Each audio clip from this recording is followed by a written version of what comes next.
चलिए स्टार्ट करते हैं। आज के लेक्चर में हम लोग मीटर ब्रिज के ऊपर एक न्यूमेरिकल देखने वाले हैं। ठीक है, मीटर ब्रिज का जो न्यूमेरिकल आप देखने वाले हैं उसके पहले मीटर ब्रिज का फॉर्मूला हमें याद करना पड़ेगा, जो हमने पिछले लेक्चर में याद किया था। सो मीटर ब्रिज का डायग्राम अभी आपको स्क्रीन पे दिखाई दे रहा होगा। ठीक है, मीटर ब्रिज का जो फॉर्मूला है वो होता है क्या, X by R. X unknown resistance है, आर आपका नोन रेजिस्टेंस है, equal to L X upon L R. इस फॉर्मूले के रिलेटेड जितने भी डाउट्स हो सकते हैं, क्वेश्चंस हो सकते हैं, सारे के सारे डाउट्स और क्वेश्चंस मैंने पिछले लेक्चर में डिस्कस कर लिए हैं। इंक्लूडिंग मैंने ये भी डिस्कस किया कि यहाँ पे व्हीटस्टोन के फॉर्मूले में रेजिस्टेंस का रेशियो है और हमने यहाँ पे लेंथ का रेशियो ले लिया। इट इज अलाउड, मैंने बोला था इट इज अलाउड, मैंने आपको प्रूफ भी दिखाया था, क्योंकि resistance is directly proportional to length, तो you can use the length का रेशियो यहाँ पे। ठीक है, पूरा प्रोसीजर हमने लास्ट लेक्चर में बात कर लिया था कि जॉकी को लेना है, वायर पे टच करना है। फिर हम लोग ने ये भी देखा था कि रेजिस्टेंस बॉक्स का यूज कब आएगा। आपको ये भी पता है कि आपका नल पॉइंट 34 सेंटीमीटर से लेके 66 सेंटीमीटर के ही बीच में आना चाहिए, क्योंकि एरर कम आता है। ठीक है, नल पॉइंट आने के बाद ही ये फॉर्मूला वैलिड है, नल पॉइंट के पहले ये फॉर्मूला आप नहीं लिख सकते। इन सब डिस्कशंस के बाद आज हम लोग एक न्यूमेरिकल करने जा रहे हैं। लेट्स सी वो न्यूमेरिकल क्या बोलता है। आई होप सब लोगों को एक स्क्रीन पे मैं क्या लिख रहा हूं वो भी दिखाई दे रहा है और साइड में सब लोगों को एक पीडीएफ भी दिखाई दे रहा है। ठीक है, लेट अस स्टार्ट। ये जो हम सॉल्व कर रहे हैं, दिस इज एग्जांपल 9.5। एक ही एग्जांपल काफी है। Let's see, two resistance 2 ohms and 3 ohms are connected across the two gaps of the meter bridge as shown in the figure. ठीक है, तो दो रेजिस्टेंसेस हैं, आप देख सकते हैं। ये जो गैप होगा यहाँ पे, इसको लेफ्ट गैप बोला जाएगा, और यहाँ पे जो गैप होता है इसको राइट गैप बोला जाएगा। राइट, तो लेफ्ट गैप और राइट गैप में 2 ohms और 3 ohms पहले से ही लगाया हुआ है। सो व्हाई नॉट हम लोग भी ऐसा कनेक्ट कर दें। यहाँ पे कौन है, 2 ohms, और यहाँ पे कौन है, 3 ohms। यहां से एग्जैक्टली आपका गैल्वेनोमीटर निकलता है। ठीक है, और ये आपकी वायर हो गई, यहां से लेके यहां तक, ए से लेके बी तक आपकी वायर हो जाएगी। ठीक है, उसके बाद वो क्या कहता है, calculate the current. Just a minute,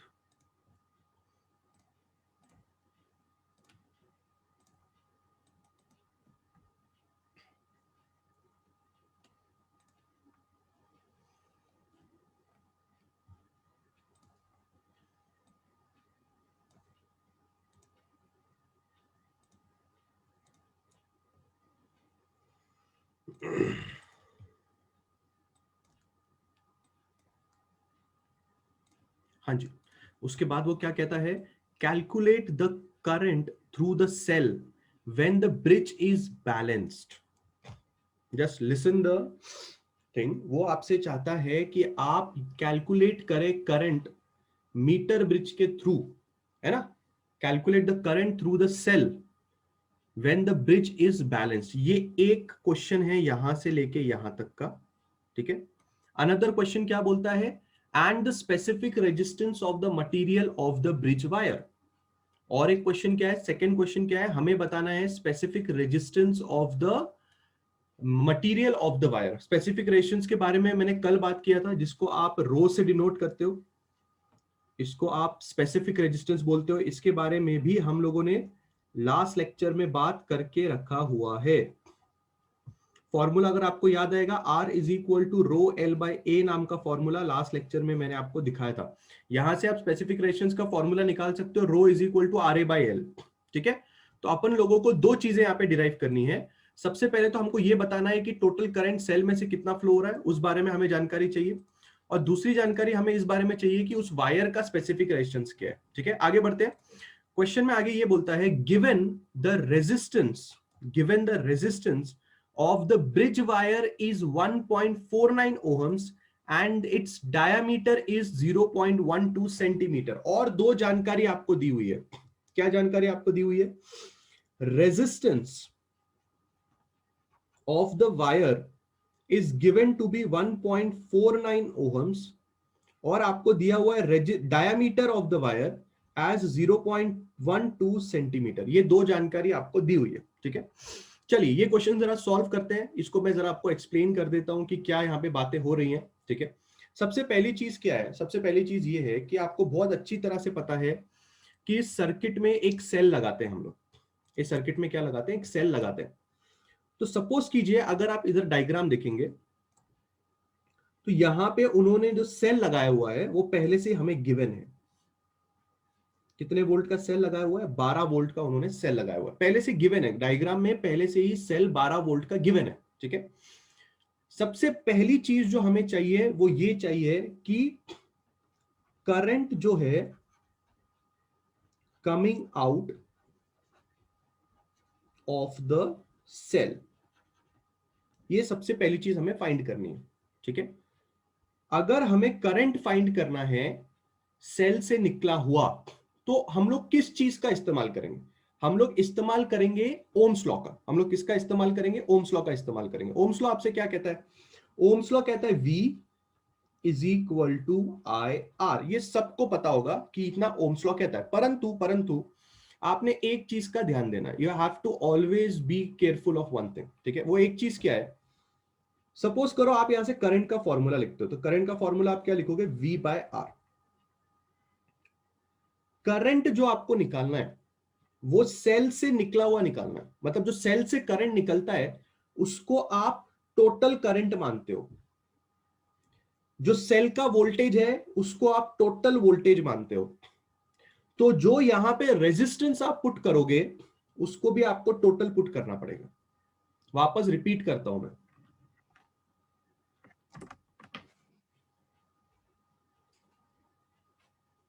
क्या बोला मैंने, I repeat it once again. जो आपका करंट आप निकाल रहे हो वो आप टोटल करंट निकाल रहे हो ऑफ द सर्किट। ठीक है, जो वोल्टेज की वैल्यू आप पुट कर रहे हो वो भी टोटल वोल्टेज है ऑफ द सर्किट। तो जो रेजिस्टेंस आप पुट करोगे वो भी आप कैसे पुट करोगे, total resistance of the circuit आप पुट करोगे। कॉमन सेंस वाली बात है। ठीक है, अब जरा सोच विचार, आपके पास जो सर्किट है उस सर्किट को क्वेश्चन में साफ साफ बोला गया है कि आपका सर्किट जो है वो बैलेंस्ड है। अगर आप ध्यान से पढ़ेंगे तो लिखा हुआ है calculate the current through the cell when the bridge is balanced. What does the balanced word means, balanced word का मतलब है कि ये जो गैल्वेनोमीटर आपको यहां पे दिखाई दे रहा है, इस गैल्वेनोमीटर से कोई भी करंट फ्लो नहीं कर रहा। ठीक है, अगर आपको टोटल रेजिस्टेंस निकालना है, अगर आपको क्या निकालना है, टोटल रेजिस्टेंस निकालना है, क्योंकि VT की वैल्यू तो हमें पता है ना, VT 2 वोल्ट है, ये तो पहले से क्वेश्चन में दिया है। Total voltage across the whole circuit is 2 volt, ये तो हमको पहले से ही पता है। तो बाकी क्या है फिर अपना, बाकी है सिर्फ अपने को R टोटल निकालना है और कुछ नहीं, बाकी तो अपने को सब कुछ पता है। ठीक है, तो अभी अगर हमने टोटल रेजिस्टेंस निकाल लिया तो अपना बात बन जाएगा।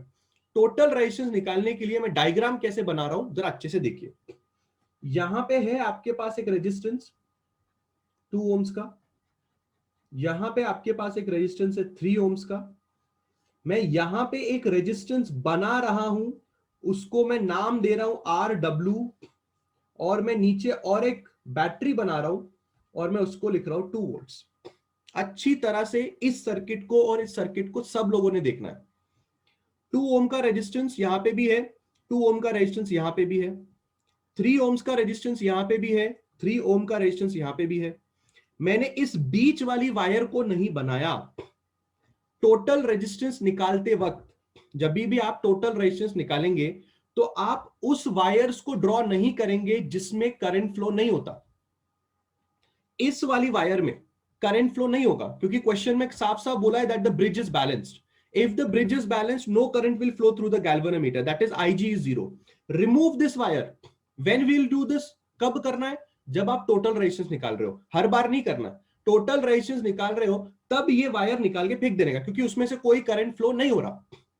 अब दूसरी चीज, क्वेश्चन में साफ साफ बोला गया है कि जो वायर है उसके पास भी खुद का रेजिस्टेंस है। क्वेश्चन अगर ध्यान से पढ़ोगे आप, क्वेश्चन में लिखा हुआ है, बिल्कुल ध्यान से देखिए, लास्ट लाइन पढ़िए, given the resistance of the bridge wire is 1.49 ohms.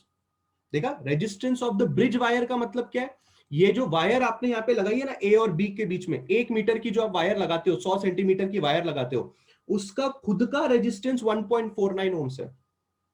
आपकी नॉलेज के लिए दुनिया की हर एक चीज के पास रेजिस्टेंस होता है, everything, every electrical device, wire wear, सबके पास रेजिस्टेंस होता है। ये फॉर्मूला है ना, R is equal to rho L by A. इसमें L क्या है, लेंथ ऑफ द वायर, इसमें A क्या है, एरिया ऑफ द वायर। तो ये जो रेजिस्टेंस निकाला है, ये किसका निकाला है, ये वायर का ही तो निकाला है। तो वायर के पास भी रेजिस्टेंस होता है, वो इतना होता है। तो अगर आप नोटिस करेंगे तो मैंने वायर को निकाल के ए और बी पॉइंट के बीच में मैंने उसका रेजिस्टेंस बना दिया, ताकि हमें सर्किट डायग्राम दिखने लग जाए। वरना बच्चा क्या सोचता है कि total resistance of the circuit will be 3 + 2 that is 5, खत्म। ऐसा नहीं है। आप भूल रहे हैं कि सर्किट में 2 रेजिस्टेंस नहीं है, सर्किट में 3 रेजिस्टेंस है। 2 तो आपको दिखाई दे रहे हैं, तीसरा वाला ये वायर का रेजिस्टेंस है जो मैंने अभी बनाया। अगली चीज जो आपको समझनी है, पहले इतना समझा, everybody is okay with this thing, everybody is okay with this thing, कि मैं क्या निकालने की कोशिश कर रहा हूं, सबको समझ में आ रहा है? बोलो। Everybody is okay with this thing, सबको समझ में आ रहा है मैंने क्या किया अभी तक से?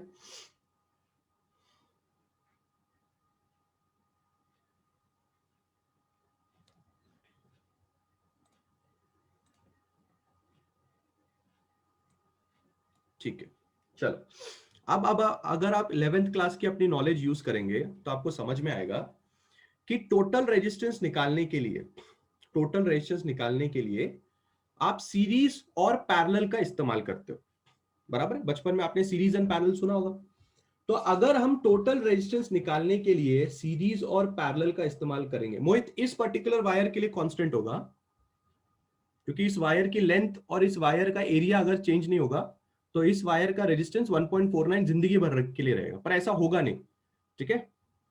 हाँ, मैं आपसे क्या कह रहा था, मैं आपसे ये कह रहा था कि बचपन में आपने सुना होगा कि हमें टोटल रेजिस्टेंस निकालने के लिए हम यूज करते हैं किसका, हम यूज करते हैं सीरीज और पैरेलल का। अब मैं नहीं जानता आप लोग सीरीज और पैरेलल कितना जानते हैं, इसलिए वो भी एक्सप्लेन कर देता हूं, अच्छी तरह से बात को समझे। इस बैटरी से करंट बाहर निकलेगा, बैटरी पॉजिटिव टर्मिनल से करंट को बाहर भेजती है, नेगेटिव टर्मिनल में करंट वापस आ जाता है। ठीक है? ये करंट यहां पे पहुंचा। जब ये करंट यहां पे पहुंचेगा तो करंट 2 भाग में डिवाइड होगा। करंट यहां पे जाएगा I1, करंट यहां पे जाएगा I2। ठीक है? ये बात भी आप अच्छी तरह से जानते हैं।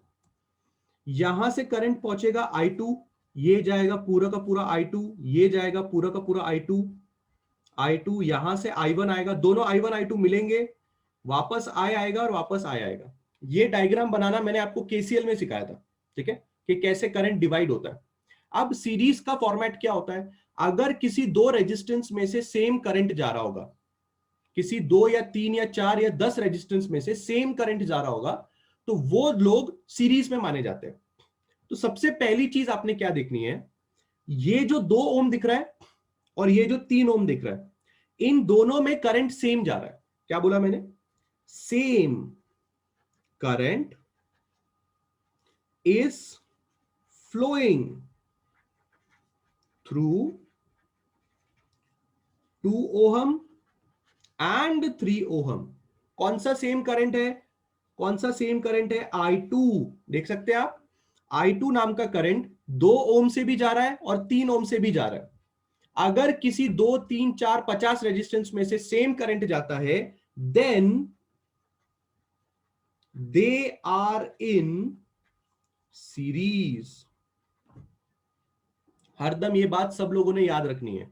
तो सीरीज का फॉर्मूला आप जानते हैं, RS is equal to 2 ohm plus 3 ohm, यानी कि 5 ओहम। ठीक है? सर करंट डिवाइड होता है तो उसकी वैल्यू भी होती है क्या? ऑब्वियस ही बात है ना। अभी ये 10 एम्पियर का करंट अगर एग्जांपल ले लो, तो यहाँ पे डिवाइड होगा और यहाँ पे डिवाइड होगा, तो समझो यहाँ पे 4 एम्पियर गया, यहाँ पे 6 एम्पियर गया, तो होगी ना वैल्यू, बराबर है कि नहीं?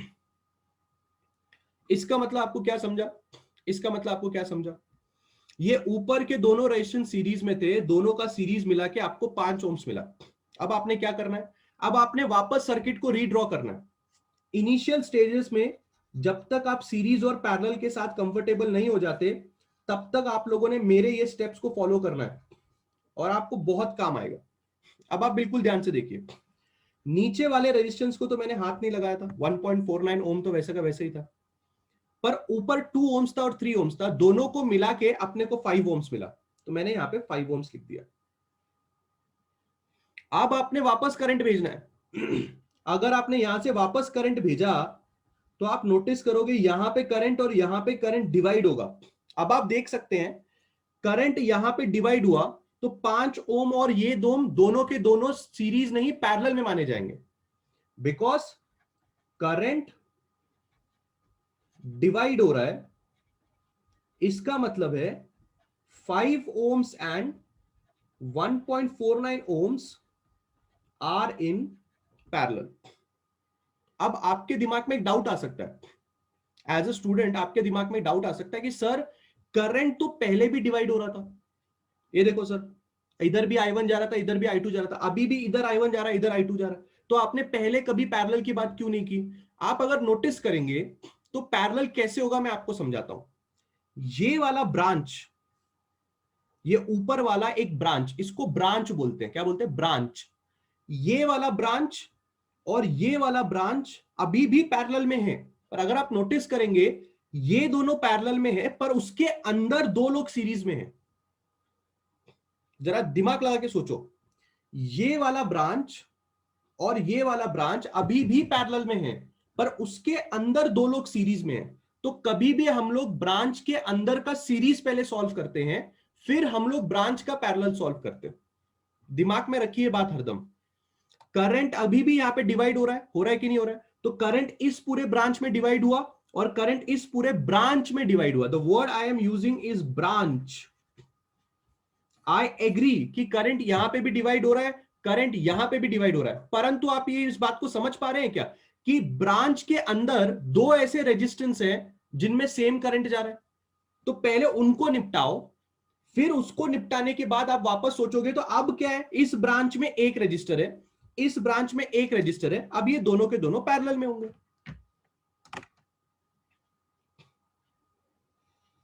रिया, रिया, सेम करंट कब फ्लो नहीं होगा? जब करंट डिवाइड होगा। जैसे कि यहां पे करंट डिवाइड हो रहा है और यहां पे करंट डिवाइड हो रहा है। अगर करंट डिवाइड होता है, डिवाइड बट जाता है, तो वो लोग पैरेलल में माने जाते हैं। If the current gets divided, the resistances are taken to be in parallel. And if same currents flows through two resistors, then they are connected in series. पर मैं आपको क्या समझाने की कोशिश कर रहा हूं वो आप लोगों को समझ में आ रहा है क्या? क्या आपको ये बात समझ में आ रहा है? अगर मैं इसको नाम दे दूं A B C D, are you people understanding कि branch A B and C D are in parallel? ये बात पहले से ही सच है।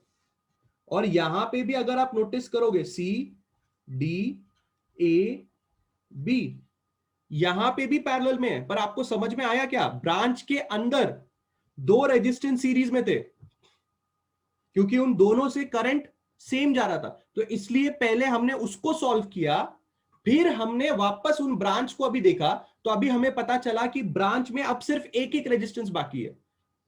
अब हम उनको पैरेलल में सॉल्व कर सकते हैं। बोलो हाँ या ना।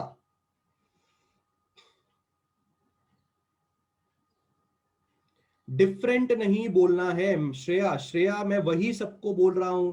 Please don't tell yourself such words जहां पे आप कंफ्यूज हो जाए। डिफरेंट नहीं बोलना है, डिवाइड बोलना है। क्या बोलना है? डिवाइड। मैंने क्या लिखा? Current divides. अगर करंट डिवाइड होता है तो पैरेलल है, और अगर करंट सेम फ्लो होता है तो सीरीज है। You have to learn a word which is divide. बस बोलो, ये और ये कंसेप्ट क्लियर है सब लोग के दिमाग में, हाँ या ना? सब लोग का रिप्लाई नहीं आया मेरे को, फटाफट बोलो।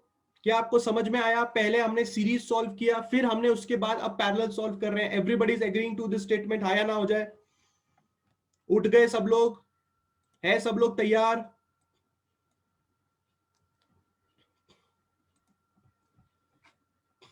कोई बिस्तर में है क्या बाबा?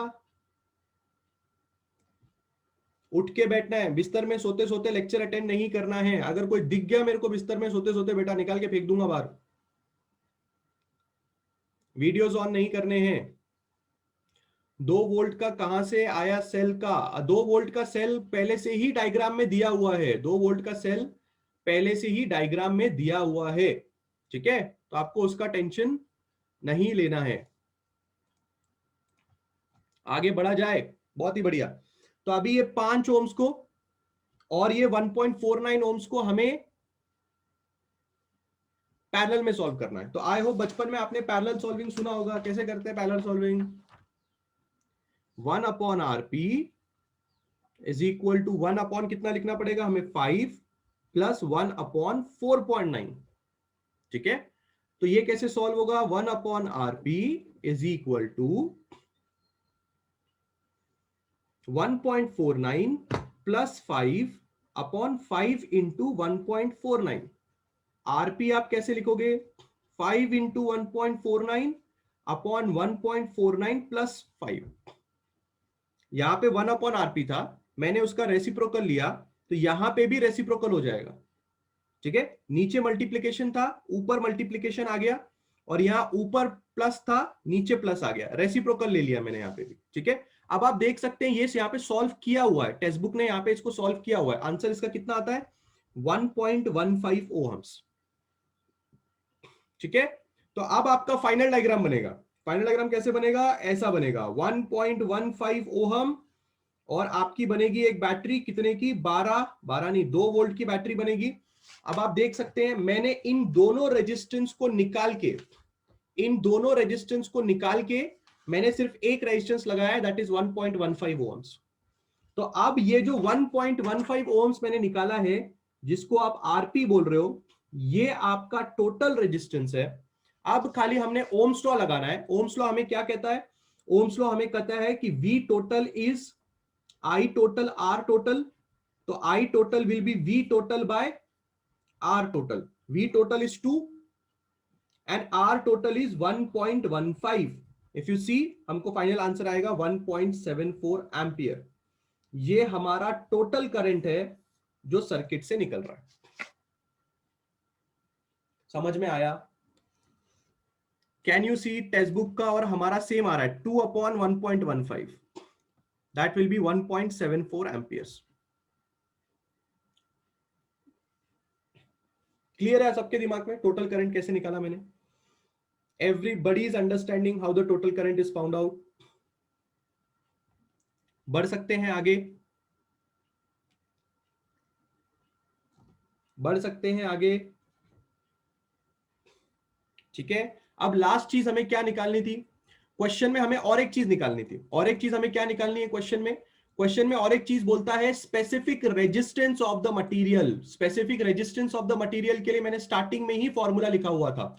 क्या है specific resistance of the material का फॉर्मूला? आर का फॉर्मूला क्या है? यहां से मैं जरा एक लाइन कर लेता हूं। आर का फॉर्मूला क्या है? रो एल बाय ए, ठीक है? क्या है? रो एल बाय ए। तो आपका रो का वैल्यू क्या आएगा? आर ए बाय एल, बराबर है। रो का फॉर्मूला क्या आएगा? R into A upon L. Rho will be equal to R into A stands for area, और अगर आप वायर का एरिया जानते हैं तो वायर का एरिया लिखा जाता है pi R square whole divided by length. और अगर आप क्वेश्चन ध्यान से देखेंगे तो क्वेश्चन में वायर की लेंथ दी हुई होगी या फिर नहीं भी दी होगी, तो हमको पता है क्योंकि हम मीटर ब्रिज का क्वेश्चन सॉल्व कर रहे हैं, तो हमें पता है कि मीटर ब्रिज में वायर की लंबाई 1 मीटर की होती है। ये मैंने पिछले लेक्चर में भी आपको बताया था, ठीक है? दूसरा चीज, अगर आपको वायर का रेडियस निकालना है तो डायामीटर आपको दिया हुआ है। डायामीटर कितना है? डायामीटर है 0.12, उसको अगर आप 2 से डिवाइड करोगे तो आपको रेडियस मिलेगा, दिस विल बी 0.06 सेंटीमीटर। आप इसको कन्वर्ट कर सकते हो 0.06 into 10 to the power -2 metre. Centimetre में नहीं रखना है, मीटर में लाना है उसको। तो अगर आप नोटिस करोगे हमारे पास आर है, हमने अभी अभी निकाला, नहीं ये तो आर टोटल निकाला। वायर का आर कितना है? वायर का आर 1.49 है, यहां पे लिख देता हूं वायर का आर कितना है 1.49 ओहम्स। हमें वायर का स्पेसिफिक रेजिस्टेंस निकालना है, तो रेजिस्टेंस भी हमको वायर का यूज करना पड़ेगा। रेडियस मैंने अभी अभी आपको निकाल के दिखाया, लेंथ भी मैंने अभी अभी आपको निकाल के दिखाया। तो अभी आपको सिर्फ ये सारी की सारी वैल्यूज यहां पे सब्स्टिट्यूट करनी है जैसे वहां पे किया हुआ है, और आपको फाइनल स्पेसिफिक रेजिस्टेंस मिल जाएगा। सब्स्टिट्यूशन तो करेंगे ना, प्लस और माइनस मल्टीप्लाई डिवीजन, उतना तो हम लोग करेंगे कि नहीं करेंगे, उतनी मेहनत तो हमें लेनी पड़ेगी कि नहीं लेनी पड़ेगी। क्या ये फॉर्मूला सब लोग को समझ में आ रहा है? R is equal to rho L by A. उसके बाद हम लोग ने क्या किया, rho is equal to R A by L. R किसका है? वायर का, लिख दिया। लेंथ कितना है? 1 मीटर, लिख दिया। एरिया के लिए पाई आर स्क्वायर। आर निकालने के लिए क्या किया? Diameter bye 2। डायामीटर का आधा रेडियस होता है, तो यहां पे रेडियस पहले से डायामीटर दिया हुआ है, 0.12 डायामीटर दिया हुआ है, उसको आधा किया तो आपको रेडियस मिला, पर सेंटीमीटर में था इसलिए उसको मीटर में कन्वर्ट किया। Everything is here, just put and find the answer. बोलो बोलो बोलो, हाँ या ना, समझ में आ रहा है कि नहीं आ रहा है? आगे बढ़ू? Can I move forward?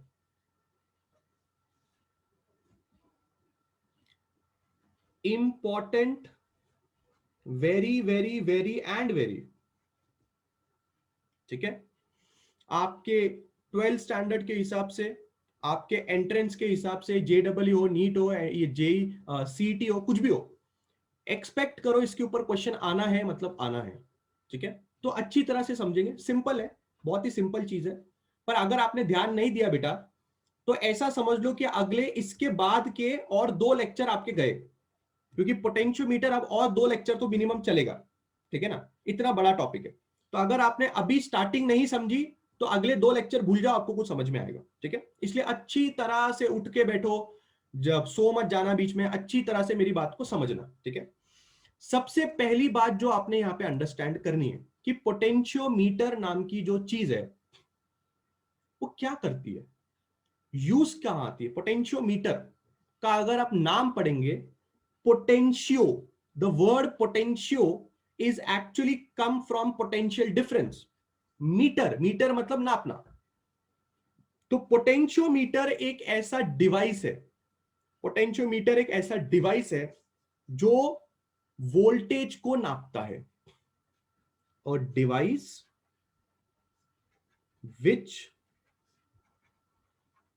measures PD और वोल्टेज। आप इसको ऐसे भी लिख सकते हैं, आप इसको ऐसे भी लिख सकते हैं, और a device used to measure unknown voltage slash PD। इसके पहले क्लास आप लोगों ने पढ़ा व्हीटस्टोन, इसके पहले आप लोगों ने पढ़ा मीटर ब्रिज। व्हीटस्टोन और मीटर ब्रिज, इन दोनों का यूज अननोन रेजिस्टेंस फाइंड करने के लिए किया जाता था। अगर आपको याद आएगा तो व्हीटस्टोन में भी आप अननोन रेजिस्टेंस फाइंड करते हो, मीटर ब्रिज में भी आप अननोन रेजिस्टेंस फाइंड करते हो। अगर किसी रेजिस्टेंस की वैल्यू आपको नहीं पता है तो आप उन दोनों का इस्तेमाल कर सकते हो। पोटेंशियोमीटर का इस्तेमाल आप तब करोगे जब आपको किसी सेल का वोल्टेज नहीं पता। अब यह भी पॉसिबल है कि आपको किसी सेल का वोल्टेज नहीं पता। सपोज करो कि आपने एक बैटरी खरीद के लाए थे दुकान से, इस तरह से अगर एक बैटरी आपने नोटिस की होगी, तो इस बैटरी के ऊपर एक कवर चढ़ाया होता है जिसपे उस कंपनी का नाम, लोगो, बैटरी की वैल्यू सब लिखी होती है। सपोज करो वो जो कवर है, वैसे तो फटता नहीं है, बहुत ही हैवी होता है वो कवर, समझो वो कवर फट गया, तो अब आपको ये बैटरी देख के थोड़ी समझ में आएगा कि ये बैटरी की वैल्यू कितनी है। You don't know what is the value of this battery. तो हमने एक डिवाइस बनाया जो ये पता लगा सकता है कि आपके बैटरी की वैल्यू कितनी है। तो a device used to measure unknown voltage is called as potentiometer. सबसे पहली चीज आपने ये दिमाग में रखनी है, बहुत ही इंपॉर्टेंट चीज है, ठीक है, बहुत ही ज्यादा इंपॉर्टेंट चीज है, और ये बहुत ही ज्यादा इंपॉर्टेंट चीज आप लोगों को दिमाग में रखनी है। अब हम लोग ये समझते हैं कि पोटेंशियोमीटर आखिर काम कैसे करता है। पर उसके पहले हमें यह समझना है कि पोटेंशियोमीटर दिखता कैसे है, बनता कैसे है ना। आपने कभी आज के बाद पोटेंशियोमीटर तो देखा ही नहीं। जैसे हमने व्हीटस्टोन नेटवर्क आपको दिखाया, जैसे हमने आपको मीटर ब्रिज दिखाया, 2 रेजिस्टेंस, 1 वायर, 4 रेजिस्टेंस व्हीटस्टोन, वैसे ही पोटेंशियोमीटर दिखता कैसे पहले वो समझ लेते हैं। ठीक है, तो सर्किट ऑफ पोटेंशियोमीटर, सिंपल है, एकदम सिंपल।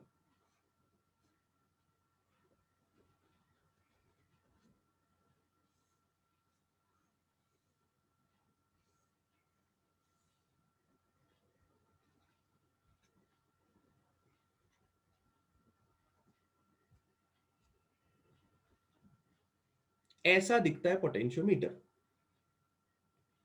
अब आप सोच रहे हो सर ये क्या भला है, अब इसमें कौन क्या है, जरा वो भी बता दो।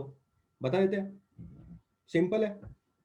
ये जो आपको ई दिखाई दे रहा है ना, ई, इसको बोला जाता है ईएमएफ।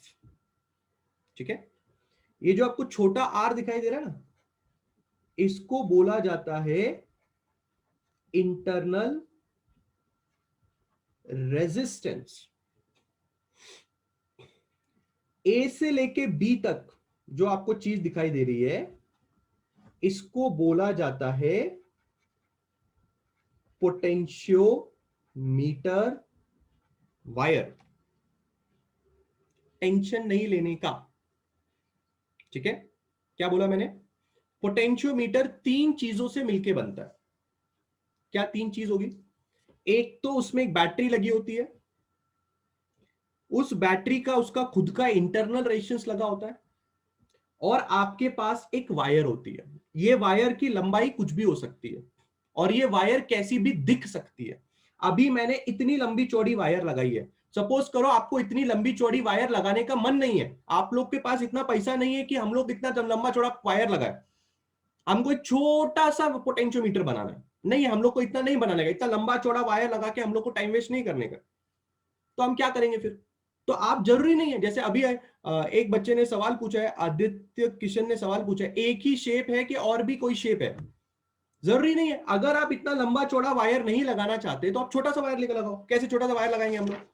ये होगा हमारा पेज नंबर 4। यही सर्किट पोटेंशियोमीटर का ऐसे भी दिख सकता है, ये देखो।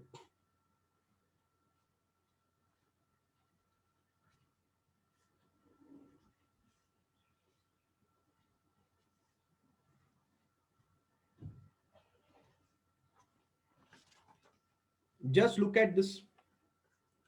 यहां पे अगर आप नोटिस करेंगे तो यहां पे मैंने वायर कितनी बड़ी लगाई है, यहां पे बहुत बड़ी वायर लगाई है मैंने, और यहां पे देखो मैंने वायर कितनी सी लगाई है। कोई फर्क नहीं पड़ता।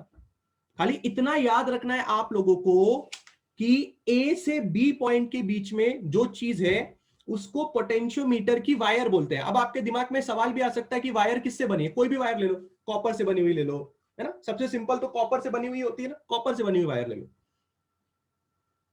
तो दिमाग में इंपॉर्टेंट पॉइंट क्या रखना है? वायर की लंबाई इंपॉर्टेंट नहीं। बच्चा क्या होता है पता है? ये डायग्राम देख के डर जाता है। बच्चों को लगता है ऐसा ऐसा ऐसा ऐसा, ये क्या है? उसको समझ में आता है कि ये एक बैटरी है, उसको समझ में आता है ये एक रेजिस्टेंस है। बच्चा इस चीज को देख के डर रहा है। डरना नहीं है, ये एक वायर है, बस लंबी वायर थी इसलिए ऐसा ऐसा करके बनाया। आपको पसंद नहीं आया ऐसा बनाओ, कोई फर्क नहीं पड़ता। आपको पसंद नहीं आया ऐसा बनाओ, आपको ऐसा आड़ा पसंद नहीं आ रहा, आप ऐसा बनाओ।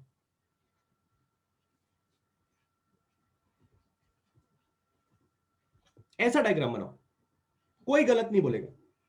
पर आपने एक चीज नहीं बोलनी है। क्या नहीं भूलनी है आपने? Potentiometer is made up of 3 things. There is a battery, उस बैटरी का इंटरनल रेजिस्टेंस, और एक वायर जो ए पॉइंट से बी पॉइंट तक जाती है। क्या ये बात सब लोगों को समझ में आ रही है? हाँ या ना? पोटेंशियोमीटर 3 चीजों से मिलके बनता है, एक बैटरी, उस बैटरी का रेजिस्टेंस, और एक वायर, ए एंड बी। जरूरी नहीं है कि हम लोग वायर इतनी लंबी लगाएं कि हम लोग बोले इतनी 2 किलोमीटर लंबी वायर लगाओ, कोई जरूरत नहीं है। इतनी सी वायर लगाया तो भी चलेगा। ऐसा दिखाया, वर्टिकल डायग्राम नहीं बनाना है, हॉरिजॉन्टल बनाना है तो भी चलेगा, कोई पंगा नहीं है। बोलो, एनी डाउट्स?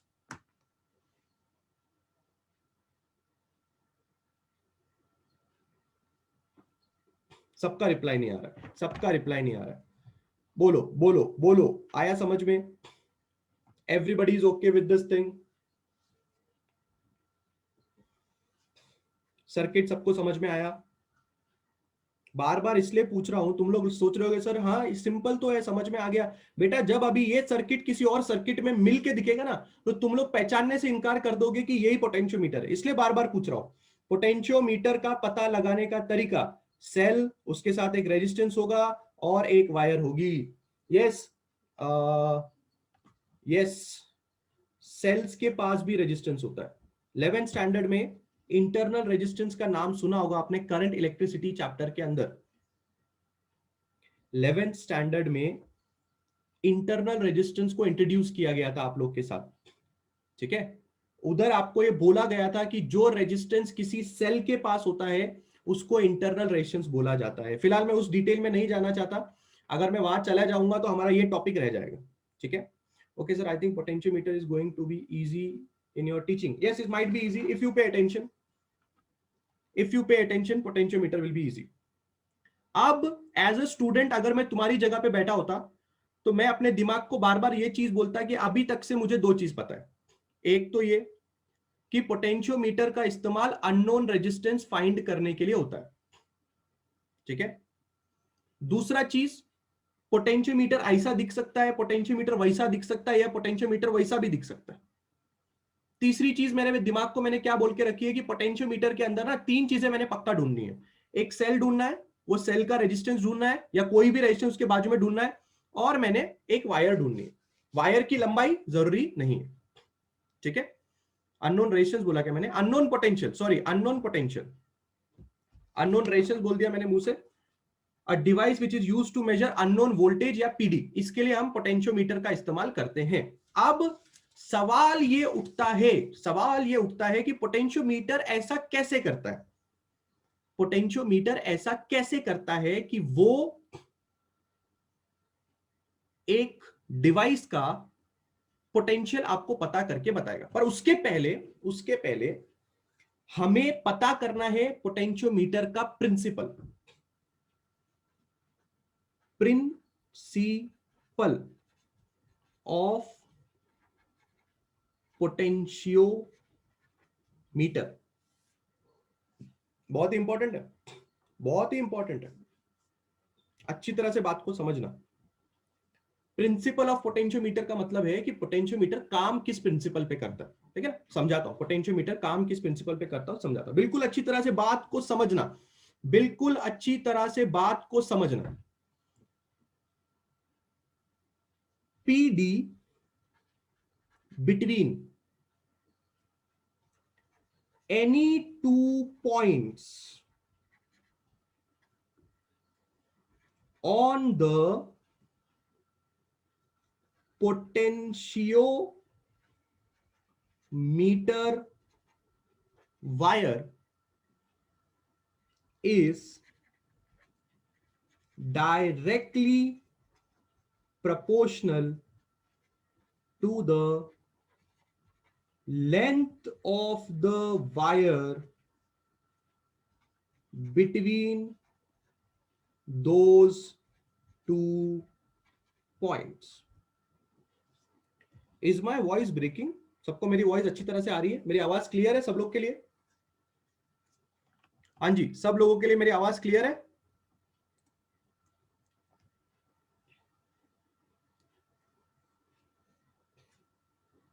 पक्का?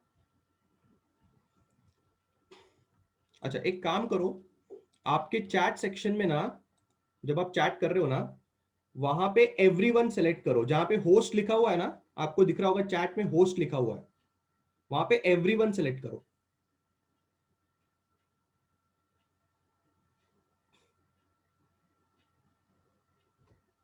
दिखाई दे रहा है? हाँ, ठीक है। मेरी आवाज क्लियर है? Is my voice clear?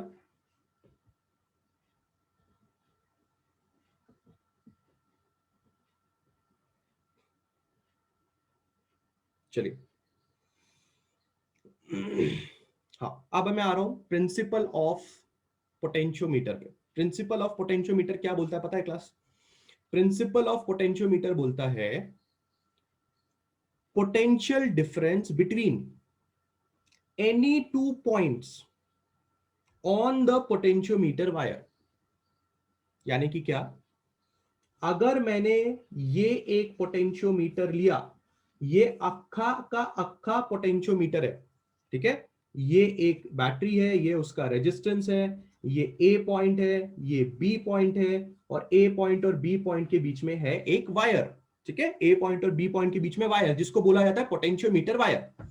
इस पोटेंशियोमीटर वायर पे अगर आपने कोई भी दो पॉइंट सेलेक्ट किया, समझो मैंने ए पॉइंट सेलेक्ट किया और मैंने यहां पे एक पॉइंट सेलेक्ट किया, उसका नाम है सी, ठीक है, इन दोनों पॉइंट के बीच में जितना भी वोल्टेज होगा या पोटेंशियल डिफरेंस होगा, the potential difference between any two points on the potentiometer wire, इस पोटेंशियोमीटर वायर में किसी भी दो पॉइंट के बीच में जो पोटेंशियल डिफरेंस होगा यानी कि वोल्टेज होगा, इज डायरेक्टली प्रोपोर्शनल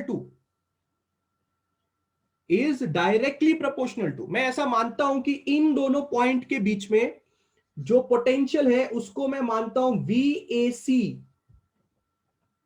VAC। मैं एक बार रिमाइंड करना चाहता हूं, मैं ये नहीं पढ़ा रहा हूं कि पोटेंशियोमीटर अननोन वोल्टेज कैसे फाइंड करता है, ये नहीं पढ़ा रहा हूं मैं। ये देखो, a device used to measure unknown voltage, इसके बारे में अभी तक से मैंने बात चालू ही नहीं किया है। अभी तक से मैं सिर्फ तुम्हें पोटेंशियोमीटर के बारे में ज्ञान दे रहा हूं। अभी अगले टॉपिक में समझाऊंगा कि एक पोटेंशियोमीटर की मदद से अननोन ईएमएफ कैसे निकालते हैं। पर फिलहाल क्या ज्ञान दिया, उसका सर्किट के बाद उसका प्रिंसिपल पढ़ रहे हैं, इसके बाद पढ़ेंगे कि पोटेंशियोमीटर के इस्तेमाल से अननोन वोल्टेज कैसे निकालते हैं। अभी प्रिंसिपल पे ध्यान दो, प्रिंसिपल क्या है और प्रिंसिपल का कैसे यूज होगा अगले पेज में दिखाऊंगा। फिलहाल टेंशन नहीं लेना है, जब क्या बोल रहा हूं वो समझना है, ठीक है। 5वां पेज, प्लीज पे अटेंशन। इन दोनों पॉइंट के बीच में जो वोल्टेज है उसको लिखा मैंने VAC। प्रिंसिपल कहता है किसी भी दो पॉइंट के बीच में जो पोटेंशियल होगा वो डायरेक्टली प्रोपोर्शनल होगा। वो क्या होगा, वो डायरेक्टली प्रोपोर्शनल होगा, is directly proportional to the length of the wire between those two points. इन दोनों पॉइंट्स के बीच में जो लेंथ होगी वायर की, आपको स्केल लेना है, इस लेंथ को मेजर करना है। तो सपोज करो इस पॉइंट और इस पॉइंट के बीच में जो लेंथ है वो L है, तो इन दोनों पॉइंट्स के बीच का पोटेंशियल डायरेक्टली प्रोपोर्शनल होगा वो लेंथ को। ये है प्रिंसिपल ऑफ पोटेंशियोमीटर। वापस पढ़ना है सब लोगों ने, क्या बोल रहा है मेरे साथ रिपीट करना है सब लोगों ने। Potential difference between any two points on the potentiometer wire is directly proportional to the length of the wire between those two points। इन दोनों पॉइंट के बीच में जो भी पोटेंशियल की वैल्यू होगी वो डायरेक्टली प्रोपोर्शनल होगी इन दोनों पॉइंट्स के बीच में वायर की लेंथ कितनी है। अगर मैंने ये प्रोपोर्शनैलिटी साइन हटा दिया और इक्वल टू साइन डाल दिया तो एक कांस्टेंट ऐड करना पड़ेगा जिसका नाम होगा K, और वापस आ जाएगा ये लेंथ L। जो K नाम का कांस्टेंट है उसको बोला जाता है पोटेंशियल ग्रेडियंट। क्या बोला जाता है इसको, पोटेंशियल ग्रेडियंट। इसकी वैल्यू आप पता लगा सकते हो, उसका टेंशन नहीं है हमें, या इसकी वैल्यू आपको दी होगी। पोटेंशियल ग्रेडियंट क्या होता है, कैसे निकालना है, उसके बारे में भी डेफिनेशन बता दूंगा, ठीक है ना। परंतु क्या आपको प्रिंसिपल ऑफ पोटेंशियोमीटर समझ में आ रहा है सब लोगों को, हाँ या ना हो जाए। Is everybody understanding what is the principle of potentiometer. किसी भी पोटेंशियोमीटर की वायर पे किसी भी दो पॉइंट के बीच में जो पोटेंशियल होगा वो डायरेक्टली प्रोपोर्शनल होगा उन्हीं दो पॉइंट के बीच के लेंथ को।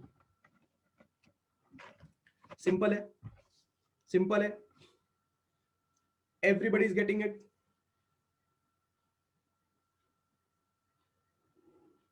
Any doubts, any doubts?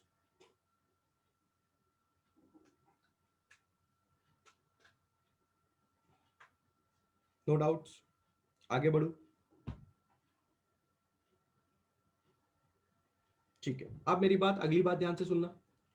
Potential gradient को हम कैसे लिख सकते हैं? पोटेंशियल ग्रेडियंट अगर फॉर्मूला है VAC is equal to K/L, तो पोटेंशियल ग्रेडियंट कैसे लिख सकते हैं? VAC/L लिख सकते हैं कि नहीं लिख सकते?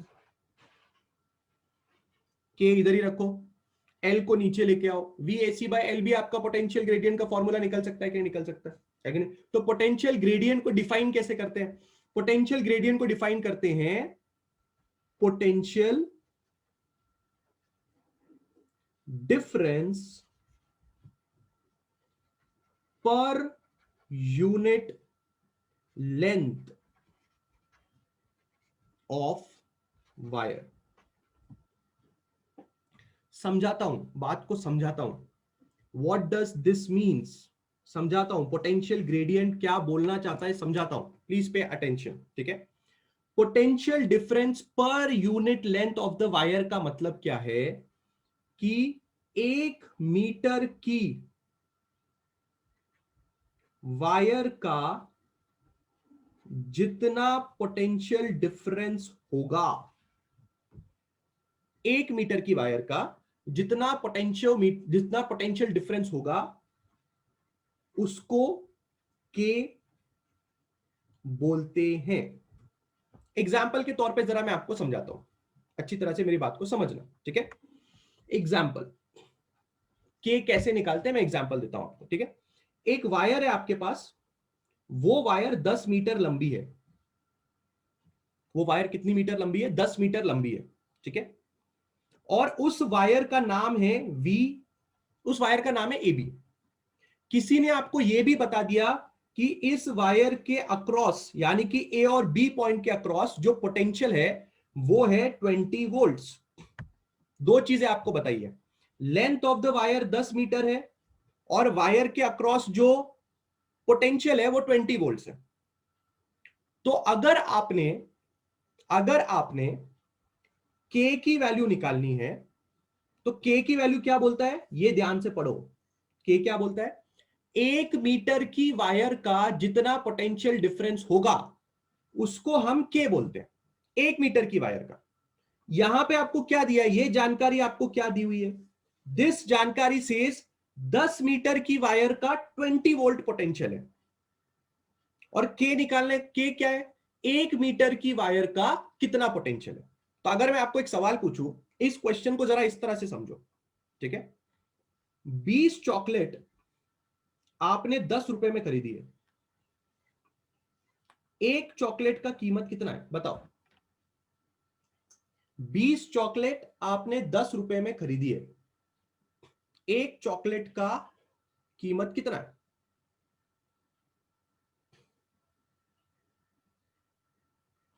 आधे लोग 2 रुपए बोल रहे हैं। अरे बाबा 2 रुपए कैसा होगा रे? 20 चॉकलेट 10 रुपए में खरीदा है, 2 रुपए एक चॉकलेट का कीमत रहेगा, तो 10 रुपए में 20 चॉकलेट आएगा। हाँ, 50 पैसा। कैसा 50 कैसा निकाला? 50 पैसा कैसे निकाला? क्या किया बताओ जरा मेरे को, 50 पैसे कैसे निकाला? मैथमेटिक्स कैसे किया? मैथमेटिक्स कैसे किया? ऐसे किया, ऐसे किया। 20 चॉकलेट 10 रुपए का है, एक चॉकलेट कितने रुपए का है? क्रॉस मल्टीप्लाई किया है कभी जिंदगी में? Have you done cross multiply? तो आएगा 10/20, इसका मतलब आएगा हाफ, यानी कि 0.5 chocolate. Final answer 0.5 rupees, final answer. समझ में आया? कुछ समझ में आया? अब मुझे एक बात बताओ, अब मुझे एक बात बताओ। ठीक है, अगर अगर 20 वोल्ट 10 मीटर वायर का पोटेंशियल है, तो 1 मीटर की वायर का कितना पोटेंशियल होगा? कैसे निकालोगे?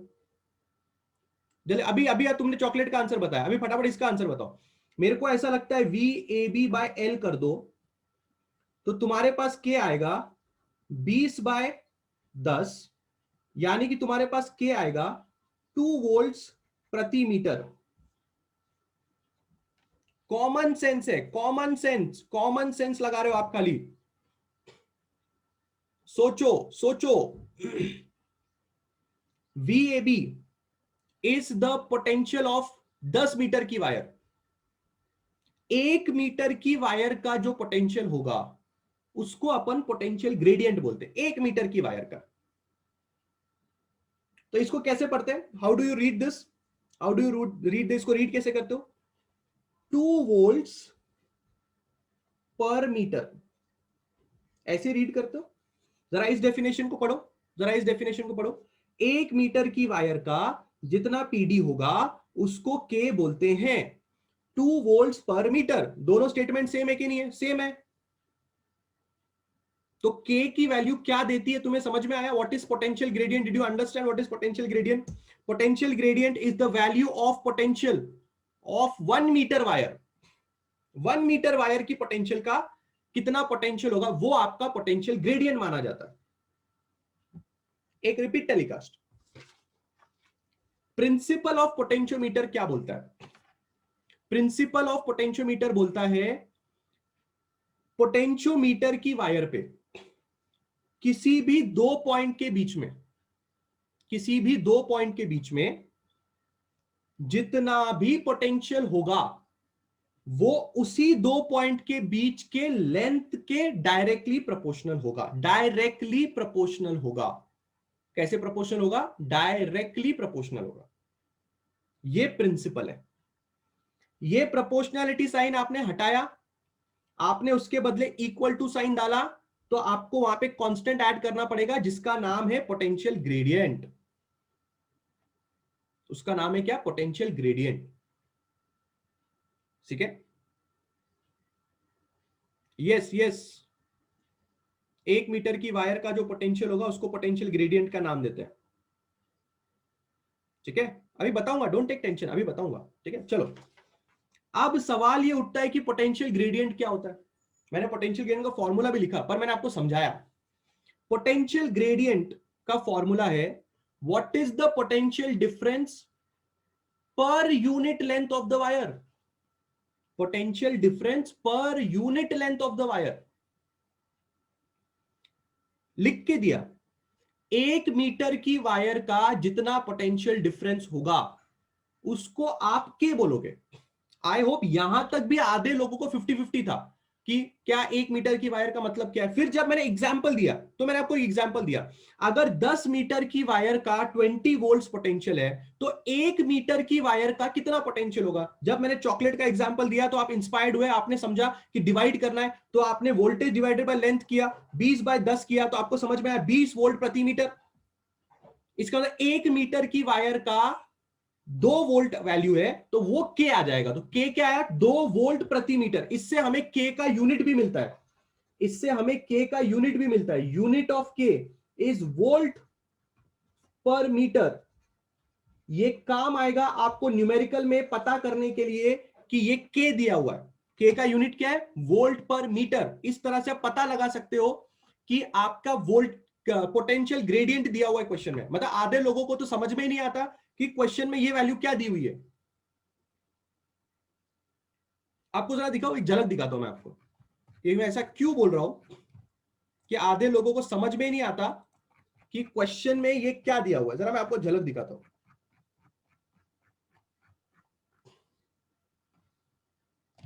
ये देखो, टेंशन मतलब करेंगे न्यूमेरिकल भी, न्यूमेरिकल का साइज देख के मत डर जाना। ठीक है, ये देखो, what should be the resistance of the box if the desired to have a potential drop of 1 microvolt प्रति मिलीमीटर। देखो क्या लिखा हुआ है, 1 माइक्रोवोल्ट प्रति मीटर। डरना मत, डरना मत। 1 माइक्रोवोल्ट प्रति मिलीमीटर ऐसा लिखा हुआ है वो। पर अगर आप नोटिस करेंगे ऊपर वोल्टेज लिखा है और नीचे एक्चुअल में डिस्टेंस लिखा हुआ है, लेंथ लिखा हुआ है। मिलीमीटर भी आपका मीटर के ही फॉर्म में लिख सकते हो आप, और माइक्रोवोल्ट को भी वोल्ट की फॉर्म में लिख सकते हो। मतलब ये जो वैल्यू दी हुई है ये आपको पोटेंशियल ग्रेडियंट की वैल्यू दी है, बट पोटेंशियल ग्रेडियंट को पोटेंशियल ड्रॉप के नाम से भी जाना जाता है। तो आपने यूनिट अगर याद रखा तो आप कहीं पे भी पोटेंशियल ग्रेडियंट को पहचान सकते हो कि हाँ ये पोटेंशियल ग्रेडियंट दिया हुआ। हाँ, हालांकि मैं इसको कन्वर्ट कर सकता हूं वोल्ट पर मीटर में, जब ये न्यूमेरिकल सॉल्व करूंगा तब दिखाऊंगा कि किस तरह से इसको कन्वर्ट किया था। अभी मैं उसमें इंटरेस्टेड नहीं हूं। अभी मैं इंटरेस्टेड किस बात में हूं कि आपको पोटेंशियल ग्रेडियंट का मतलब समझ में आ रहा है कि नहीं आ रहा है। बोलो, किसी भी वायर का प्रति मीटर कितना पोटेंशियल है उसको पोटेंशियल ग्रेडियंट बोलते हैं, हाँ या ना? बोलो, सब लोग रिप्लाई करो। Everybody has understood this thing? किसी भी वायर का प्रति मीटर कितना पोटेंशियल है उसको आप पोटेंशियल ग्रेडियंट बोलते हैं।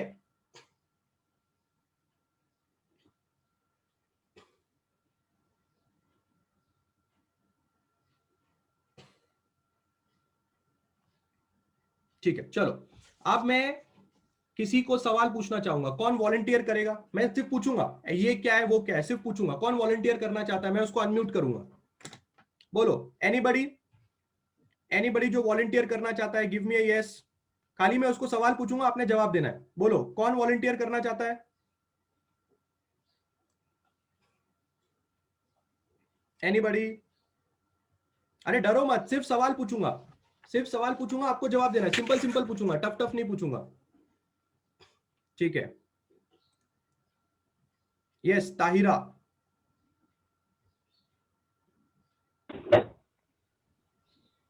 Yes sir. हाँ जी, आपको पहले मुझे ये बताना है कि पोटेंशियोमीटर का प्रिंसिपल क्या है। Principle of potentiometer is that simple एक लाइन में, ये पढ़ के नहीं बताना है आपको, ये पढ़ के नहीं बताना है आपको, खुद को क्या समझा वो बताना है। हिंदी में बताओ चलेगा, अंग्रेजी भी नहीं चलेगा, हिंदी बताओ। हाँ, किसी भी चीज का पोटेंशियोमीटर ऐसे डिफाइन करते हैं जैसे कि किसी भी चीज का नहीं, द किसी डिफरेंस चीज का नहीं। हाँ, कहाँ पोटेंशियल कहाँ नाप रहे हो आप? ऑन द वायर, हाँ, potentiometer wire very good very good, आगे। Is directly proportional to the length. हाँ, पर आपने ये याद है आपको कि वायर पे किसी भी दो पॉइंट के पॉइंट्स का। पोटेंशियल बराबर। Yes sir. वो किसको डायरेक्टली प्रोपोर्शनल है? लेंथ, वो दो पॉइंट्स के बीच का। बराबर, वो दो पॉइंट के बीच में जो लेंथ होगी उसको डायरेक्टली प्रोपोर्शनल होगा उसी दो पॉइंट के बीच का पोटेंशियल। जैसे ए और सी पॉइंट का पोटेंशियल डायरेक्टली प्रोपोर्शनल है उन दोनों पॉइंट के बीच के लेंथ को। अच्छा, ये प्रोपोर्शनलिटी साइन हटा के क्या होता है ताइरा? के आता है, पोटेंशियल ग्रेडियंट आता क्या है। पोटेंशियल ग्रेडियंट एक कांस्टेंट है? यस। हाँ, पर आपको पता है क्या, बच्चों के दिमाग में एक ना बहुत ही बड़ा मिसकंसेप्शन है। बच्चों को लगता है कि कांस्टेंट के पास यूनिट नहीं हो सकता। कांस्टेंट मतलब नंबर लगता है लोगों को।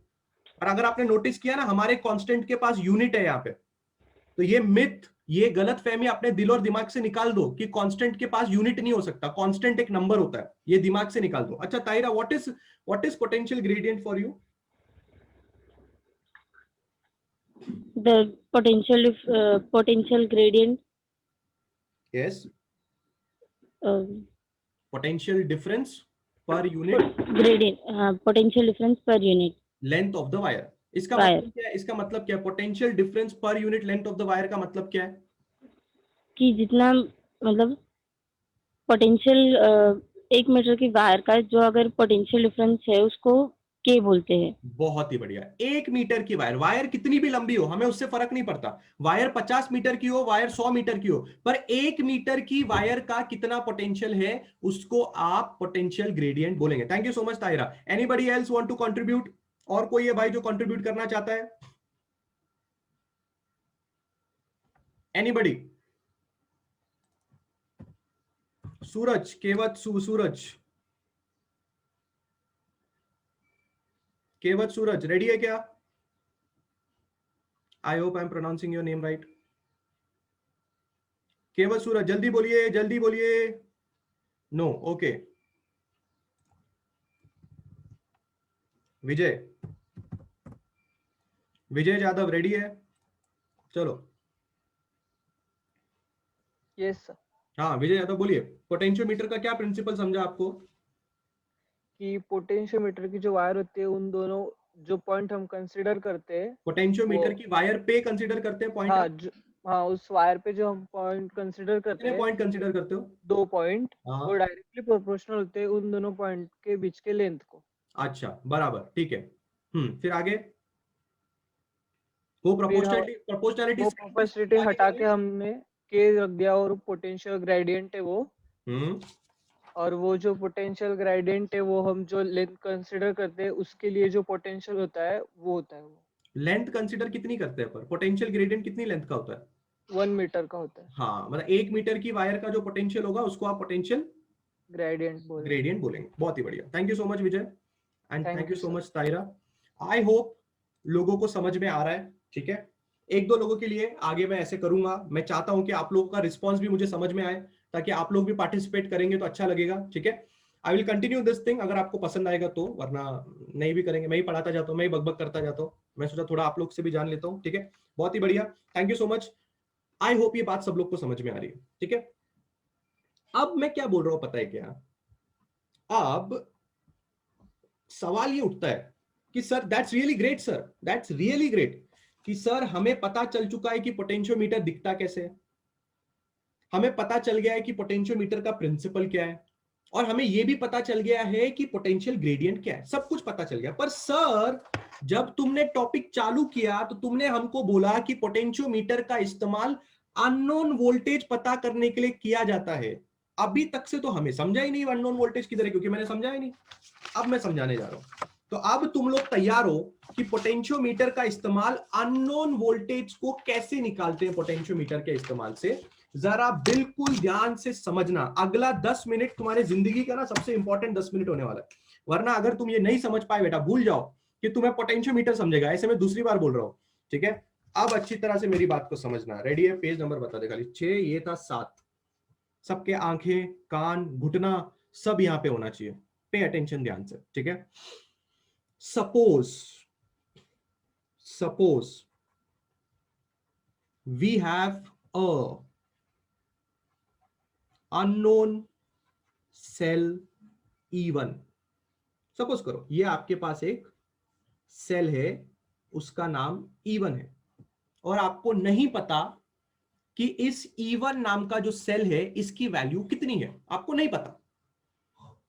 We will use potentiometer to find the value of E1। अब डायग्राम बिल्कुल ध्यान से देखिए, डायग्राम बिल्कुल ध्यान से देखिए। बैटरी E, उसके साथ एक resistance small r, A B, क्योंकि मेरे पास है डिफरेंट कलर तो मैं इस्तेमाल करना चाहूंगा वायर के लिए एक डिफरेंट कलर, थोड़ा पता चलेगा कि भाई ये अलग प्राणी है, ये एक पोटेंशियोमीटर की वायर है। तो आप जो बचा हुआ सर्किट देख रहे हैं ग्रीन कलर में और जो आप पिंक कलर में देख रहे हैं ये पूरा का पूरा पोटेंशियोमीटर ही है, ये पूरा का पूरा पोटेंशियोमीटर है। Potentiometer is made up of battery, internal resistance of the battery and a wire AB, जिसको पोटेंशियोमीटर की वायर बोलते हैं। अगला स्टेप बिल्कुल ध्यान से देखिए, ये अक्खा पोटेंशियोमीटर है, तो मैं जरा इसको एक डॉटेड स्ट्रक्चर में डाल देता हूं ताकि आप लोगों ने बाद में सोचते नहीं बैठना। ये पूरा का पूरा पोटेंशियोमीटर है, ठीक है ना। अब आपने क्या करना है, अब आपने इस पोटेंशियोमीटर के ये वाले पॉइंट से एक वायर निकालनी है, उस वायर के साथ आपका अननोन रेजिस्टेंस बोल रहा हूं, अननोन EMF लगाना है उस वायर में। ये जो EMF है ये आपने यहां पे लगाना है। उसके साथ आपने एक गैल्वेनोमीटर लगाना है, और गैल्वेनोमीटर के साथ आपने लगाना है एक जॉकी। बिल्कुल अच्छी तरह से समझो मैं क्या बोल रहा हूं, अच्छी तरह से समझो मैं क्या बोल रहा हूं। ये जो डब्बे में आपको चीज दिखाई दे रही है वो आपका पोटेंशियोमीटर है, ठीक है ना। उस पोटेंशियोमीटर के साथ अब आपने एक एडिशनल सर्किट को ऐड किया है। ये जो एडिशनल सर्किट को आपने ऐड किया है, वो एडिशनल सर्किट ऐड करने की आपको जरूरत क्यों पड़ी? क्योंकि आपको अननोन EMF E1 निकालना था। तो अगर आपको अननोन EMF E1 निकालना है तो आपने क्या करना है, पोटेंशियोमीटर की जो वायर जहां से शुरू हो रही है वहां से एक वायर निकालनी है, उसमें आपका अननोन रेजिस्टेंस लगाना है, उस अननोन रेजिस्टेंस के साथ गैल्वेनोमीटर लगाना है, और गैल्वेनोमीटर के साथ जॉकी लगाना है। अब आपने क्या करना है, मेरी बात बिल्कुल ध्यान से समझना है। इस जॉकी को उठाना है, इस जॉकी को उठाना है और इस जॉकी को उठा के वायर पे वेरियस जगह पे टच करना है।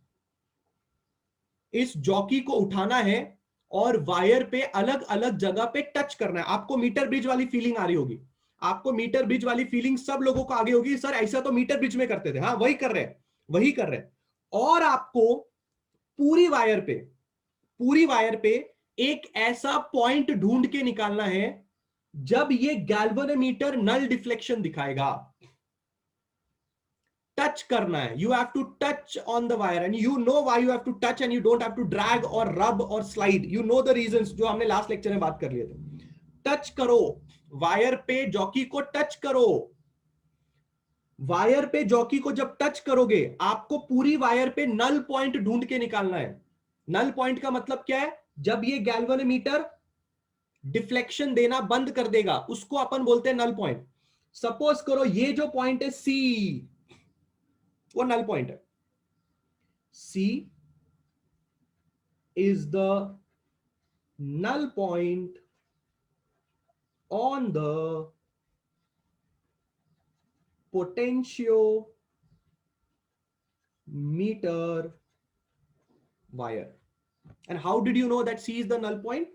This implies galvanometer is showing null deflection. आप ये बार बार इस गैल्वेनोमीटर को देखते रहना है। सपोज करो आपने यहां पे टच किया, गैल्वेनोमीटर ऐसे ऐसे कर रहा है, नहीं नल पॉइंट नहीं है। आपने यहां टच किया, गैल्वेनोमीटर रुक गया, हाँ ये नल पॉइंट है, ये आपने नल पॉइंट ढूंढ लिया। यहां तक समझा? आगे बढ़ू, यहां तक समझा? सबको समझा यहां तक क्या किया मैंने अभी तक से? फटाफट बोलो। एवरीबडी हैज अंडरस्टूड मैंने क्या किया? सिंपल है। मीटर ब्रिज अगर समझा होगा तो ये समझने में तुम्हें क्या प्रॉब्लम है? मीटर ब्रिज अगर समझा होगा तो ये तो समझा ही होगा। बराबर है कि नहीं है ना? बराबर है ना?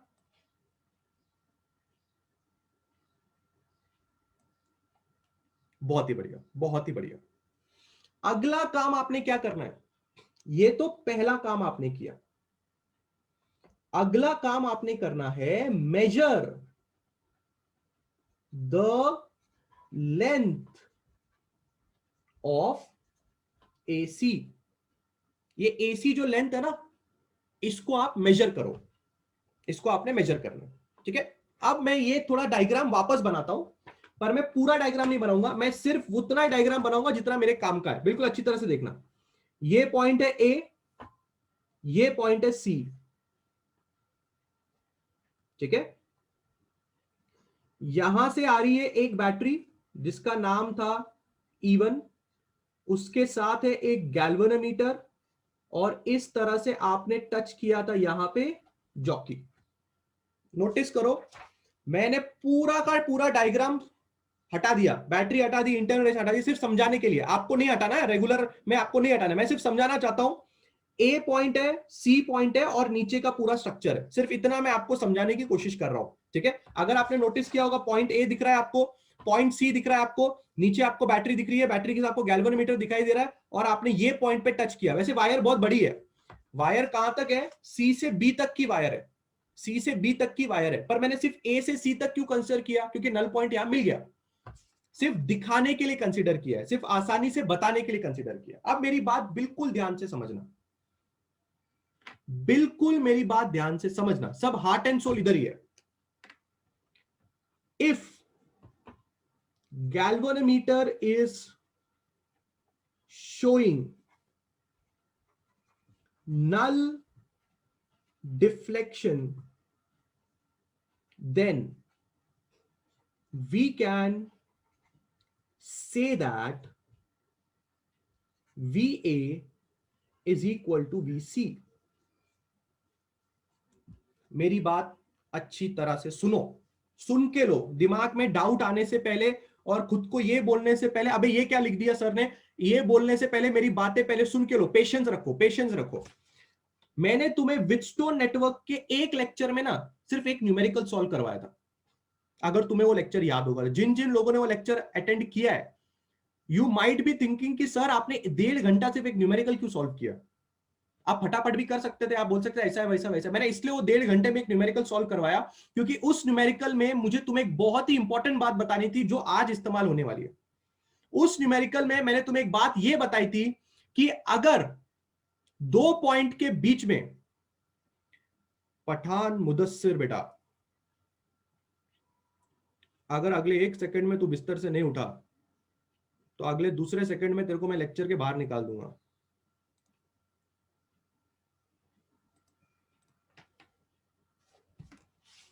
जो लोग मेरा लेक्चर बिस्तर में लेटे लेटे देखते हैं ना, मुझे वो लोग पसंद नहीं है।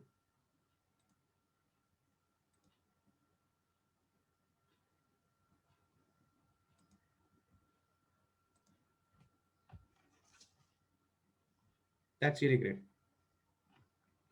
हाँ जी, वापस आते हैं। क्या बोल रहा हूं मैं क्या बोल रहा था? 2 पॉइंट के बीच में अगर करंट फ्लो होता है, अगर 2 पॉइंट के बीच में करंट फ्लो होता है, तो वो रीजन क्या बताया था मैंने आपको उस लेक्चर में? 2 पॉइंट के बीच में करंट फ्लो होगा तो क्यों होगा, क्या रीजन है बताओ मेरे को। 2 पॉइंट के बीच में करंट फ्लो कब होता है, कब होता है, जल्दी बताओ। 2 पॉइंट के बीच में करंट फ्लो कब होता है? रीजन क्या है 2 पॉइंट के बीच में करंट फ्लो होने का? Yes yes, absolutely correct, absolutely correct. क्या रीजन है 2 पॉइंट के बीच में करंट फ्लो होने का? एक जगह पे हायर पोटेंशियल होना चाहिए, दूसरे जगह पे लोअर पोटेंशियल होना चाहिए। ये बात सबको पता है कि नहीं पता है? Everybody knows this thing or not, that one point should be a higher potential and another point should be a lower potential। ये बात सबको सब समझ में आती है, बराबर है। पर मैंने आपको और एक चीज बताई थी कि अगर 2 पॉइंट के बीच में करंट फ्लो नहीं हो रहा, अगर 2 पॉइंट के बीच में करंट फ्लो नहीं हो रहा, इसका मतलब वो दोनों पॉइंट का पोटेंशियल सेम है। अब मैं आपसे सवाल पूछना चाहता हूं, ये आपको ए पॉइंट दिखाई दे रहा है, ये पॉइंट आपको सी दिखाई दे रहा है। अभी अभी आपने पता किया कि गैल्वेनोमीटर से कोई करंट फ्लो नहीं हो रहा, अभी अभी पता किया ना। If galvanometer is showing null deflection, null deflection का मतलब क्या है? What do you understand by null deflection? Null deflection का मतलब है कि गैल्वेनोमीटर करंट फ्लो नहीं हो रहा, इसका मतलब यह है there is no current that is flowing through galvanometer. If there is no current that is flowing through galvanometer, तो बात को जरा ध्यान से समझो। इस चीज को मैं बोलूंगा ऊपर वाला रास्ता,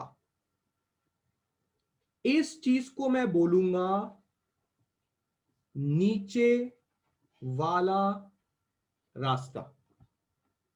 सोच के देखो, ए टू सी जाने के 2 रास्ते हैं। एक रास्ते का नाम क्या है? ऊपर वाला रास्ता। और एक रास्ता कौन सा है? नीचे वाला रास्ता। ऊपर वाले रास्ते में पोटेंशियोमीटर की वायर है, नीचे वाले रास्ते में आपका अननोन ईएमएफ है, आपका अननोन ईएमएफ है। अगर गैल्वेनोमीटर नल डिफ्लेक्शन दिखा रहा है, इसका मतलब यह है कि दोनों रास्तों से कोई भी करंट फ्लो नहीं होगा। वापस रिपीट करता हूं। If the potential at A and if the potential at C is equal, because you know those are equal, and why they are equal? Because this galvanometer is showing null deflection। तो आपने ये नहीं सोचना है कि इस रास्ते से कोई करंट फ्लो नहीं हो रहा, इस रास्ते से भी कोई करंट फ्लो नहीं होगा, क्योंकि इस रास्ते का भी स्टार्टिंग और एंडिंग पॉइंट ए और सी है, और इस रास्ते का भी स्टार्टिंग और एंडिंग पॉइंट ए और सी है, और दोनों पॉइंट का पोटेंशियल अगर सेम है तो दोनों रास्तों में से कोई करंट फ्लो नहीं होने वाला। क्या ये बात सबको समझ में आ रही है? क्या ये बात सबको समझ में आ रही है कि ए और सी के बीच में 2 रास्ते हैं और दोनों रास्ते में करंट फ्लो नहीं होने वाला? Everybody is getting that thing? बोलो बोलो, सब लोग को ये बात समझ में आ रही है कि नहीं आ रही है कि दोनों रास्तों में करंट फ्लो नहीं होने वाला?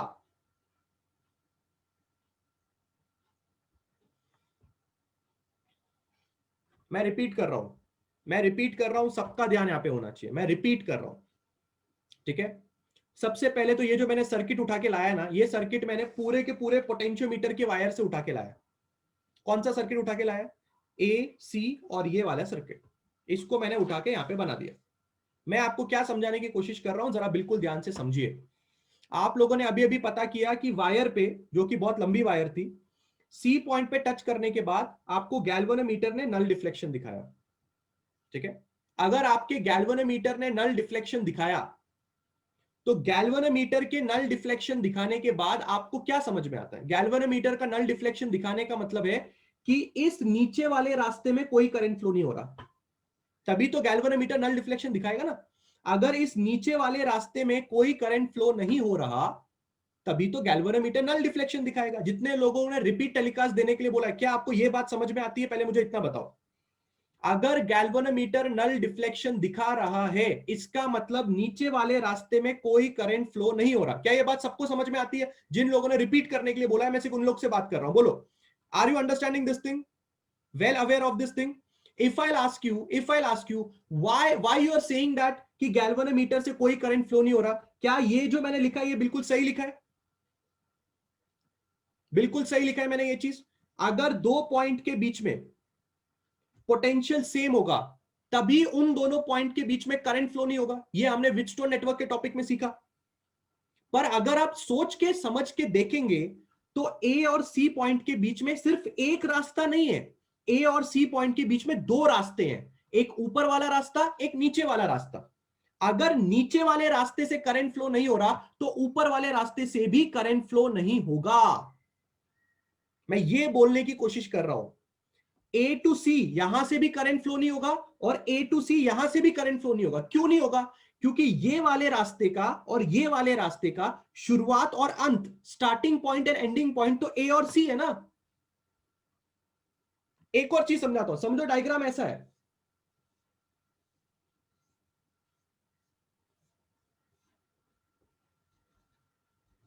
अगर मैंने आपको बोल दिया potential at B is equal to potential at D, क्या मतलब है इस चीज का? कितने रास्ते हैं यहां पे? 1 2 3 4, चारों रास्तों से करंट फ्लो नहीं होगा। यहां पे तो सिर्फ दो रास्ते हैं, यहां पे तो सिर्फ दो रास्ते हैं, यहां पे तो चार रास्ते, चारों रास्तों से करंट फ्लो नहीं होगा। क्यों नहीं होगा?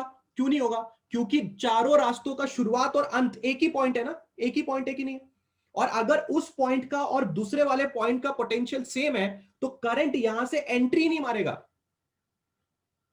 बोलो बोलो बोलो सर, अगर गैल्वेनोमीटर नल पॉइंट दिखा रहा है तो ऊपर और नीचे वाले रास्ते से करंट फ्लो नहीं होगा। Absolutely correct, absolutely correct. क्यों नहीं होगा वो समझा रहा हूं मैं, क्यों नहीं होगा वो समझा रहा हूं, क्यों नहीं होगा वो समझा रहा हूं। Absolutely correct. सबको समझ में आया ये बात? Everybody has understood this thing? हाँ, अब मेरी बात ध्यान से समझना, अगला पॉइंट बिल्कुल ध्यान से समझना, अगला पॉइंट बिल्कुल ध्यान से समझना। ये होगा हमारा 9th पेज।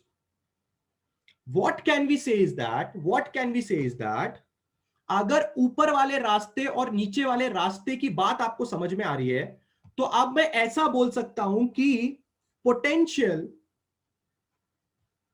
ऊपर वाला रास्ता इज इक्वल टू पोटेंशियल नीचे वाला रास्ता।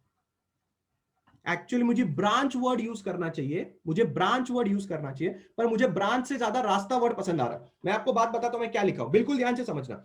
अभी तक से तुम्हें समझ में आ गया कि ऊपर वाले में भी कोई करंट नहीं जा रहा, नीचे वाले में भी कोई करंट नहीं जा रहा। इसका मतलब क्या है? इसका मतलब यह है कि ये दोनों के दोनों पैरेलल में है। और अगर आप पैरेलल में दो ब्रांच को रखते हैं, तो दोनों के दोनों पैरेलल में ब्रांच के अक्रॉस जो पोटेंशियल होता है वो सेम होता है। ये देखो, ऊपर वाले ब्रांच का पोटेंशियल बराबर होगा नीचे वाले ब्रांच का पोटेंशियल। और आपको बचपन में यह पढ़ाया जाता है कि अगर दो लोग पैरेलल में हैं, तो उनके अक्रॉस पोटेंशियल सेम होता है। ऊपर वाले रास्ते में जितना पोटेंशियल होगा, उतना ही पोटेंशियल नीचे वाले रास्ते में भी होगा।